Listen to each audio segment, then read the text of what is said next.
यानी आज का टॉपिक हमारा है female reproductive system. Female reproductive system का चार्ट बताएंगे आपको, उसके एसेसरी डक्ट्स के बारे में बताएंगे आपको, उसके सहायक नलियों के बारे में बताएंगे। फीमेल रिप्रोडक्टिव सिस्टम पूरा का पूरा एक नली ही है, इससे ज़्यादा इसमें कुछ है नहीं। और वल्बा, बाहरी जनन अंग फीमेल का क्या है, इसके बारे में बातचीत करेंगे। चलिए, आवाज़ वीडियो सब कुछ ठीक है। तो फीमेल रिप्रोडक्टिव सिस्टम के ऊपर, इसके डायग्राम के ऊपर सबसे पहले बातचीत करेंगे हम। आइए देखिए डायग्राम बनाना कैसे है, बना हुआ है फिर भी हम बता देते हैं एक बार। सबसे पहले एक बार यहाँ पर ऊपर लाइनिंग दे देंगे, कोई दिक्कत नहीं। उसके बाद यहाँ पर क्या करेंगे, सेम लाइनिंग थोड़ा इधर तक कर ले आएंगे और सेम लाइनिंग थोड़ा इधर तक ले आएंगे, कोई दिक्कत नहीं। इतना काम आसानी से आप लोग कर सकते हैं, कोई परेशानी नहीं होगी आप सबको। उसके बाद आप क्या करेंगे, यहाँ पर रिपीटेशन करेंगे। यहाँ पर क्या करेंगे, इन चीज़ों को रिपीट करेंगे।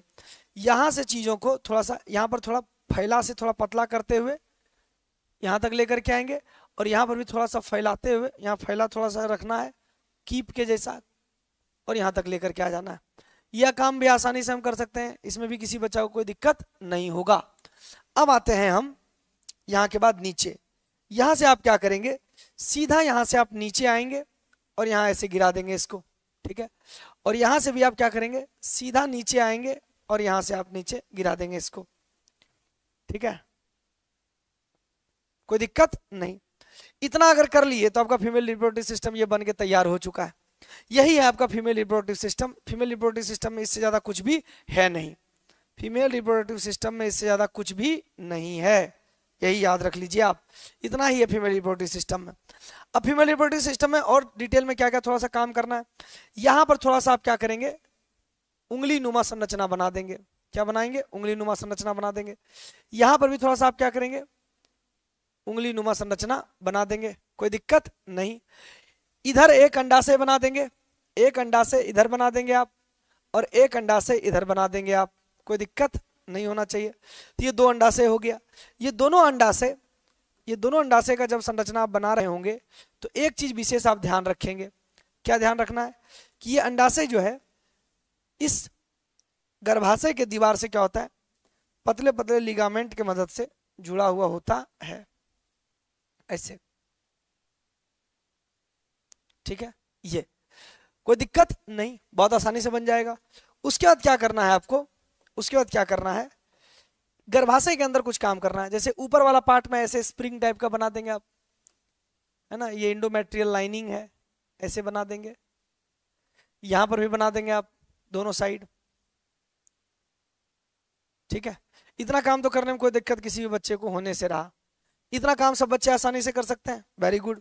अब आते हैं इसके बाद थोड़ा सा यहाँ पर कुछ कुछ काम करना है। जैसे यहाँ पर आकर के, यहाँ पर ऐसे करके आएंगे और नीचे मुड़ करके थोड़ा सा ऐसे चले जाएंगे, फिर यहाँ पर सेम चीज रिपीट करेंगे, फिर यहाँ पर सेम चीज रिपीट करेंगे, ऐसे कर देंगे, कोई दिक्कत नहीं। ये पूरा मादा जनन तंत्र बन करके तैयार हो चुका है, इसमें अब कुछ भी बचा नहीं है। तो डायग्राम बनाना कैसे सीख गए, देखिए डायग्राम तो यहाँ बना हुआ ही था, फिर भी हम आपके सामने बनाए, क्यों, ताकि आप सीख सकें डायग्राम बनाना कैसे है। तो ये क्या हो गया आपका अंडाशय हो गया, ये क्या हो गया आपका अंडाशय, जिसको हम क्या कहेंगे, ओवरी कहेंगे। फटाफट लेबलिंग कर देंगे। और ये आपका क्या हो गया, ये आपका हो गया फेलोपियन ट्यूब, फेलोपियन ट्यूब, जिसको अंडवाहिनी कहते हैं। क्या कहते हैं, अंडवाहिनी कहते हैं, अंडवाहिनी नलिका कहते हैं, क्योंकि अंडा को यही ढोएगा। अब इस फेलोपियन ट्यूब के कई सारे पार्ट हैं, इस फेलोपियन ट्यूब के कई सारे पार्ट हैं। जैसे सबसे अगला पार्ट, ये वाला जो हिस्सा है इतना दूर तक, इसको हम लोग कहते हैं, इसको हम लोग कहते हैं इन्फेंडिबुलम। इसके बाद वाला जो पार्ट है यहां पर, ये वाला पार्ट, इसको हम लोग कहते हैं एम्पुला, एम्पुला। इसके बाद वाला पार्ट को हम लोग कहते हैं, यहां से यहां तक, इसको हम लोग कहते हैं स्थैमस। क्या कहते हैं बबुआ, स्थैमस कहते हैं। और ये इन्फेंडिबुलम में ये जो कीप के आकार का होता है, ताकि रिसीव कर सके अंडाणु को, ये इस तरह से खुला हुआ होता है इस जगह पर। और इसके अंदर जो उंगली नुमा संरचना है उसको बोलते हैं फिम्ब्रियई, या इसको झल्लरी कहते हैं। क्या कहते हैं, झल्लरी कहते हैं। क्या हो गया, झल्लरी। इस इन्फेंडिबुलम को हम लोग कीप कहते हैं, कीप, ताकि जब इस अंडाशय, ध्यान से सुनिए, चैट पर ध्यान मत दीजिए, जब इस अंडाशय के अंदर अंडाणु बने तो ये अंडाणु को आसानी से रिसीव करके यहाँ तक लेकर आ सके, ये कार्य होता है। तो ये सारा पार्ट इधर जो भी हम देख रहे हैं, ये सारा किसका पार्ट हो गया, ये सारा फैलोपियन ट्यूब का पार्ट हो गया। तो इस पूरे को हम अंडवाहिनी, ओविडक्ट भी नाम देते हैं इसको ओवी डक्ट भी कहते हैं या फैलोपियन ट्यूब भी कहते हैं। तो ये पूरा ओविडक्ट और फैलोपियन ट्यूब के कई पार्ट हो गए, ये अंडाशय हो गया। अब देखो, अब यहां पर देखो, ये पूरा का पूरा जो पोर्शन तुम देख रहे हो, ये वाला, ये इसको पूरे को हम कहते हैं गर्भाशय, ये पूरा यूट्रस कहलाता है। ध्यान से देखिए, ध्यान से देखिए प्लीज, ये पूरा पार्ट यूट्रस कहलाएगा। मतलब ये पूरा पार्ट कहला रहा है क्या, फैलोपियन ट्यूब। ये पूरा पार्ट क्या कहला रहा है, फैलोपियन ट्यूब कहला रहा है। अब ये पूरा पार्ट क्या कहला रहा है, यूट्रस कहला रहा है, यूट्रस कहला रहा है पूरा, ये गर्भाशय कहला रहा है। तो गर्भाशय के भी 3 पार्ट हो गए। ऊपर वाले को बोलते हैं यूटेराइन फंडस, यूटेराइन फंडस कहते हैं। बीच वाले पार्ट को हम यूट्रस का बॉडी कहते हैं। क्या कहते हैं, यूट्रस का बॉडी कहते हैं। और नीचे वाले पार्ट को हम सर्विक्स कहते हैं।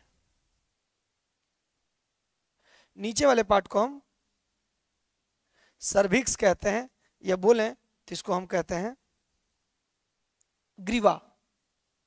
किसका ग्रीवा, तो गर्भाशयी ग्रीवा, इसको सर्विक्स कहते हैं। इसके अंदर एक खोखला नली देखने को मिलता है।